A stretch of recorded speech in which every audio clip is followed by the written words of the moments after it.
Ladies and gentlemen, how you all doing? This is Con Ulrich. It's Rangru, low, low, low. And folks, you can see already we have forces smashing into each other on Slutsk. Who do we have, sir? Left hand side in the blue, we have Farid Rommel playing Heartnake once again with Maverick Income. Right hand side in the red, we have GhostDragon playing 8th Cav, Romanian, also with a Maverick Income. Now, there are those of you out there that might think, wait a second, there are no Germans here today, but they'd be wrong. There is actually, in fact, an entire division of them over here grouped to Heartnake. Now, I will say, what we are going to see, though, is a lot of Boita equipment. So maybe that's where you can probably get a little bit confused, that we are seeing 76-2s down south plying their deadly trade against Pack 38s by the Romanians. So things are all kinds of screwed up here. Yeah, it's just the confusing part of the war where no one really has standardized equipment and everyone's switching sides for some reason. I think it might be because the Germans are actually losing. Well, we are just seeing a Ju-88 kind of dropping bombs, and there we go. I was wondering where the heck I was like, they dropped about 10 seconds ago. I don't know where they are. But no, a pretty hectic opener. We're seeing, battle all over the place. I mean, northern side's actually a bit more quiet, especially compared to our Tuesday game. We've seen some right Jaegers being thrown into the forest, but the Romanians will be able to hold. Yes, they will certainly ruminate by themselves up here, though there is already assault. Going to continue to move on forwards, maybe against their better judgment, because these guys are made to be close up and personal.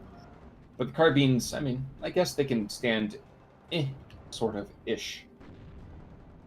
Yes. We're seeing a lot of these, pretty much Panzer IIs, Lukes being brought in for cheap fire support. Definitely a good idea as the Romanians, well, they have some tanks, but not a whole lot.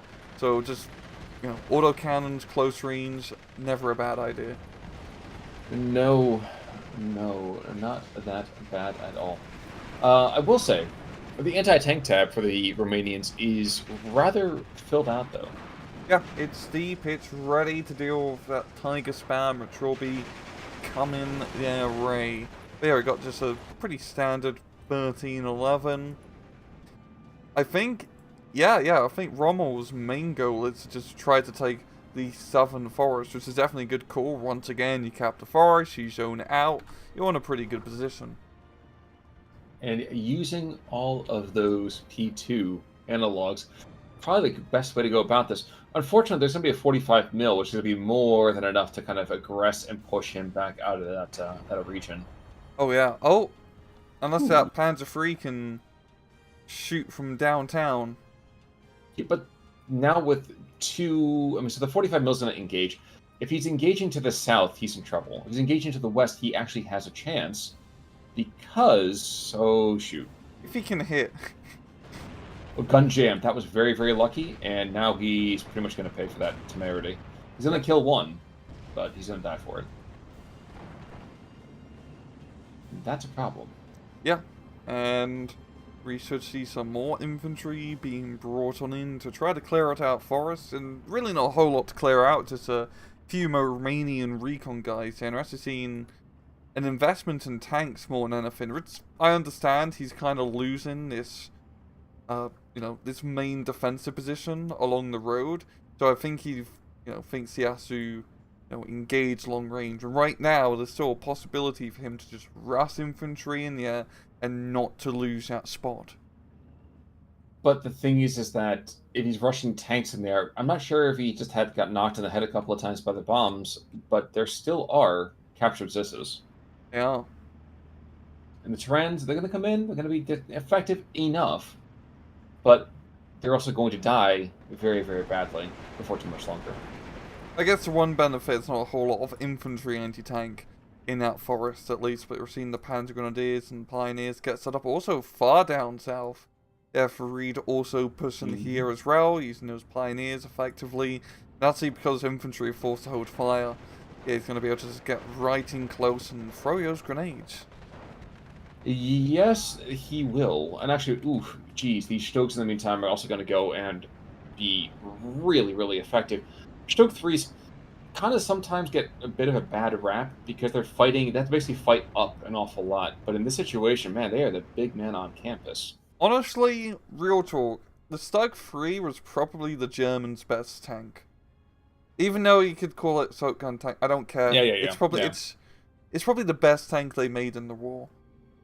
Well, it's dirt cheap, really solid armor. Depending on the model, the Stoke G, of course, had that pencil-mounted kind of MG34 up top. But depending, some of the earlier ones, I don't think actually had that. Which probably Yeah, it was a later thing, yeah. Yeah, so the G's and H's. But yeah, I have to agree with you. You could build 4 Stokes for every single P4, and you didn't have to worry about the actual gun issues. You just stuck a heavier and heavier gun every single time. Yeah, really, turrets are overrated. You just stick gun forward. I mean, you're shooting forward most of the time. Just be looking in the right direction. The enemy's going to be coming from one cardinal direction, I'd hope. Exactly. Unless you're in Stalingrad, and they're coming from all directions. Or Bastogne, yeah, but they didn't have tanks, did they? But 12-12 in the meantime, and speaking of people who had to fight in every direction, there's a right to Jaeger all the way up to the north who's been pinned down. He's going to get forced to surrender here by the Katarasi Moto. So all those guys are going to be saying is, hello, Moto. And with white flag? Come on, pull a Frenchman. No. Oh, he's going to be running... Never mind, he is going to be a dead man instead. Yes, he's apparently saying better dead than red, and of course the Romanians all too happy to oblige in this case. Yep. But down south, what had been not an insignificant push, but I do have to laugh right now, we actually have the Venatori Chare and the Lumitest over here, both guys that hold fire, so they're waiting for a crazy, crazy tank to get on through there before they sell their lives. I actually don't know what the heck is going on here, because we have Hartneck, which is, I would argue, owning the bottom third of the map. We have the Romanians who are owning the top third of the map. And the middle third is kind of dithering back and forth. No one really knows what the heck they really want to be doing here. Yeah, no one ever wants to push the middle on most maps because it's just scary. You can get flanked from both sides. It's just like in the Raw War. You just want to hug the map borders because you never know. You're not going to get flanked from that point. Yep. It's like how the Macedonian army won all those wars is that they just set up at the corner of the map with their pikeman phalanxes, and the Persians couldn't flank him. Just sit in the corner, you're good. God damn it. Like, the second you did that, I was like, here comes a Rome reference. Here we go. We've all done the hoplite corner flank, and no one in the comment section can deny it. Oh, dude, totally. While listening to Mars, like, you could not get any more, like, on par than that. Yes, I know Mars is a Roman god. Don't at me. Now, one thing that we were talking about before is the anti-tank tab being very, very deep, and we're actually seeing a lot of opportunity for that happening here. So it's Pak-38 ACs. The 50 mils, technically the Pak-38, not the most up-to-date weapon here, and yet, except for that bombing going on through, with the HE-111, they are proving themselves rather effective weapons platforms. I'm actually really, really quite impressed by this. Yeah, I mean, there's not a whole lot of heavy tanks right now. The Tigers have not come out to play yet, so they can be set up quite good in the northern side. But I do like the comment made earlier where it's like the southern side is pretty much gone for Hartneck, up north here for the Romanians. Kind of a classic trade scenario. GhostDragon definitely, felt like, hey, if Farid is pushing heavy down south, I may as well just push heavy up north, and it is working. I think the question is, which flank is going to falter first? Because we are seeing a decent amount of heavy firepower being brought in from Farid to try to get a foothold back into that town. And that's exactly what I was going to say here, is that the northern one, I think, is my mind where it's going to start to kind of fall apart first. Not for nothing, if you stick some heavy tanks down south, see things with even a modicum of engagement potential, like the 76-2 that's kind of slowly schlepping it forwards. I would opine that it's easier for me to just reduce the entire town by HE than to kind of sit there and deal with open ground the entire time. Like, please come forward. Yes. Far down south. It's still Romanians in that town. They're just... Oh yeah, exactly. What the... Exactly. There's a setup team in the absolute last building. Check out the line of sight though. Oh yeah. That's why. Because the airsats MG, if the airsats MG actually moves into the building, he would see them. Oh, that's just... I'm just imagining those Romanians like playing hide and seek, like stuck in the closet, one's underneath the chair. They're like, "Don't say anything. The Germans are outside." Exactly.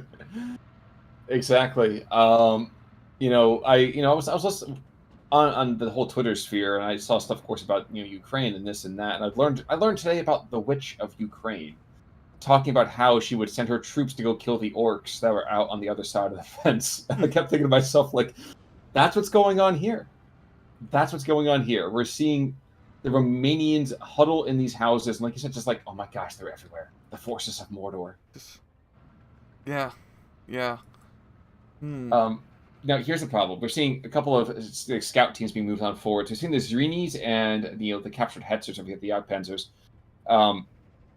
engaging some of the setup teams that are arrayed against them. But at the cost of a scout every single time, you're going to run out of scouts before you run out of enemy infantry. Yeah, he's definitely going to be able to scout out, get his machine gun fire coming his way. But the problem is, like, he does have, all the anti-tank, he does have some not stacks, it's Zerinis. But you don't really have much else in regard to armor to, like, try to push up here. And also you really have to, get a lot of infantry down that road, which is difficult. Ideally, probably be the best thing is a crap ton of artillery, some smoke artillery as well, but that's going to be a lot of heavy investment. Will it, though? I mean, 90 points, you have 105. You're gonna need, I think I need a few 105s to really clear up down south. No, you misunderstand me. There's an off-map 105 for 90 points. In fact, you can get but it's getting that closer in the open field. Okay, yeah, that I would agree with. I'm not sure we're seeing the Heart Neck over here in the meantime. We are going to see him. He's pinched in the center. Yep, this is the right call. Contain the north. Yes, he's got Husaroks that are still getting churned to meet Volya base over here. But he's going to start to bring in infantry, consolidate the center, push, pick up 2 easy flags, and what do you do if you're the Romanians? Congratulations, you now have to fight another freaking grinding match, which is just not going to be fun. Yeah, and that center point, it's always, like, as we see here, there's not a whole lot of stuff here from the Romanians. If you can cap it, you just set along the hilltop, you keep some infantry down below, and you can very easily zone it out. Well, right now we're seeing a ZB-53 trying to get thrust onto the hilltop, and a 45 mil being deployed just to the east in the town, which I'm not sure I agree with that placement per se, but hey, it's a bold move gun. Let's see how this plays out. Yeah, it's kind of a weird spot actually. Let's try and HE-111. Sorry, HS-129 coming in, going after this Tiger. Cluster bombs. I think we're going to see a dead Tiger. Britain the 129 without the gun. Probably more effective having clusters. Or not. What? Wow. That's kind of pathetic, 129. I really expected more from you. Exactly. I mean, even 6-pound bombs, you would think that you'd hit with a couple of them. Yeah. But nope. No. Flak Vierling doing its thing. And there's got to be an attempt by the Romanians to take back this north-central hilltop. But the Razori, in the meantime, are going to get kind of killed. And you know what? It's still 12-12, so I'm at war with myself. The same way these guys are at war with each other. I don't know which side's going to be pulling this out, because neither side, I think both sides are just very content. Just to bide their time, assemble more equipment, really do their thing. No, 100%. We're really at the point where up north and down south, they're just so heavily defended that you can't reasonably do anything. It'll just cost too many resources. I think with Farid's central push, this will probably tip the scales over into his favour, as he can get at least one of those Gucci flags in the central point and then just lock it down.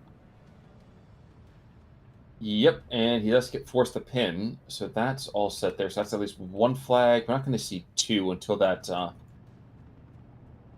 let's say intersection is reduced to the northeast of those 2 hussars.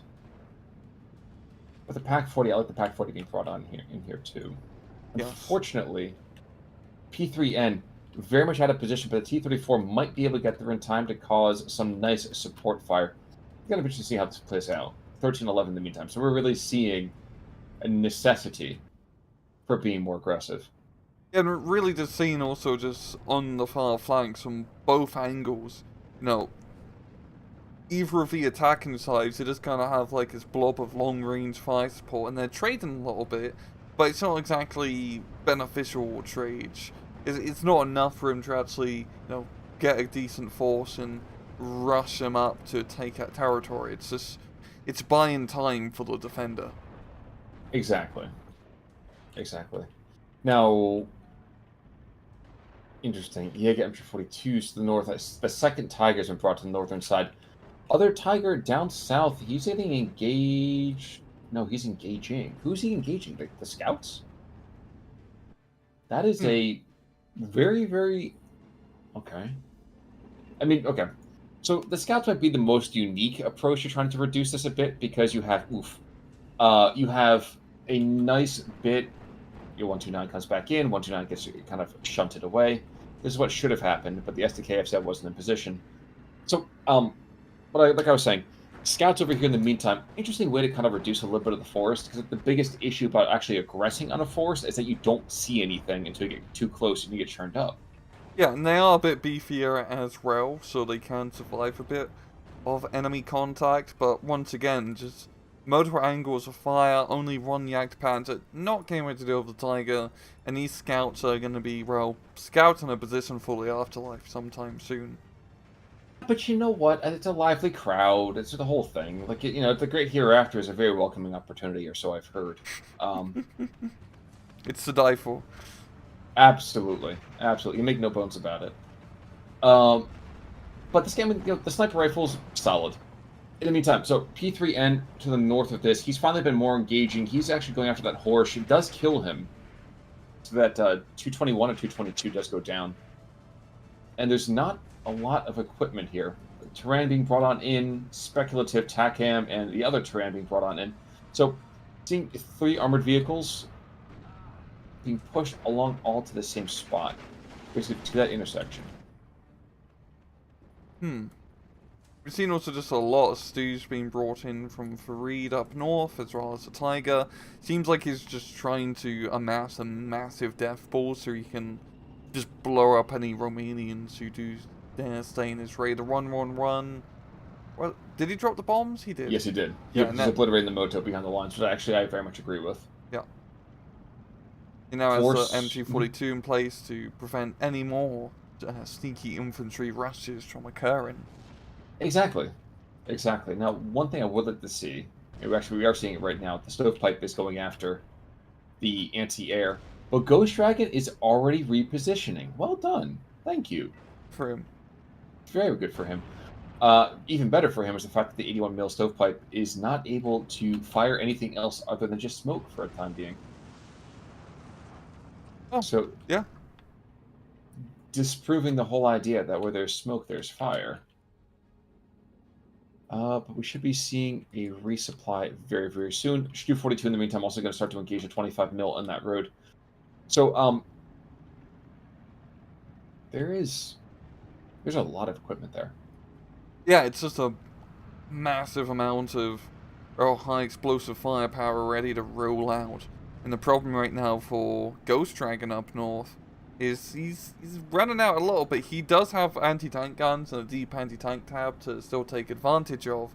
But especially once we start using anti-tank guns, that amount of stews can kind of just Death Star any position which there fires upon him.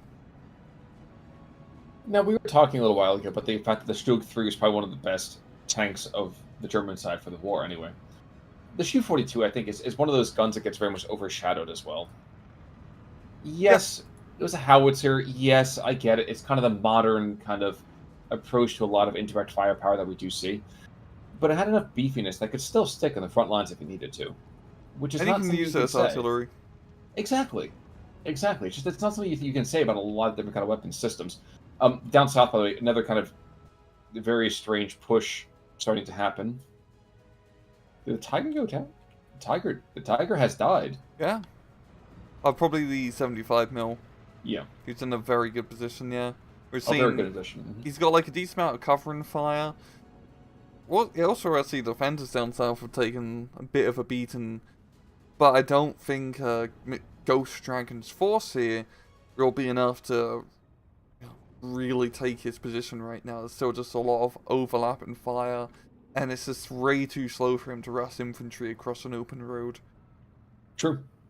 True, and we're starting to see the Hussars over here in the center, north central position, pick up that town, and if they pick up that town, they should be able to get knife out another solid chunk of territory, which allows the T-34s to be able to swing around. I don't know, there's a lot of potential, but at the same time, we're still not done yet. No. Not by any stretch of the imagination.